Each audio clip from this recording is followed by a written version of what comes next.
Chaque siècle dans l'histoire a eu un personnage hors du commun. Merci. Alors lui est peut-être celui du XXIe siècle. C'est l'ancien prof d'histoire d'Emmanuel Macron qui parle, le soir du 7 mai, en direct sur TF1. Le nouveau président à peine élu, il s'agit déjà de le faire entrer dans l'histoire. Je lui avais dit d'ailleurs un jour, si tu continues dans cette voie, tu seras le Gérard Philippe du XXIe siècle. Il a fini président de la République. Raté. Il faut trouver autre chose que Gérard Philippe. Certains l'appellent déjà le Kennedy français. Ça alors, exactement comme Jean Le Canuet en 1965, le Kennedy français. Ça nous rajeunit pas, hein. Il a 39 ans, John Fitzgerald en avait 43. Et il a été assassiné 3 ans plus tard. Ça laisse donc 7 ans d'espérance de vie à Emmanuel Macron. Je me demande si la référence est bien choisie. Les hommes de génie sont des météores destinés à brûler pour éclairer leur siècle. C'est Bonaparte, à 22 ans, qui a prononcé cette phrase.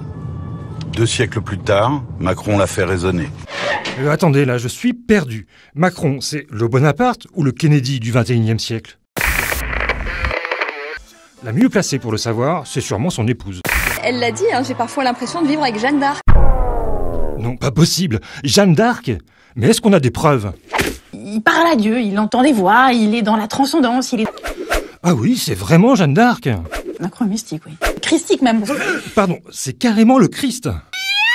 Quand je lui ai demandé, mais alors, est-ce que Dieu vous parle? Est-ce que vous parlez à Dieu? Ça, il me dit, à la fin, ce sont les voix qu'on crée soi-même.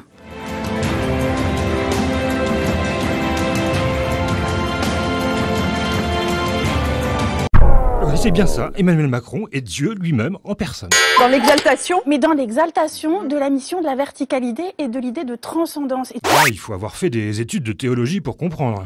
Quand on a beaucoup dit la figure christique, moi, elle me paraît assez erronée. Oh non, tout le monde avait l'air d'accord. Il y a plutôt du Moïse, je trouve. Moïse! Mais on ne va quand même pas remonter jusqu'à Mathusalem. Quoique, tout est bon pour célébrer le culte d'Emmanuel Macron.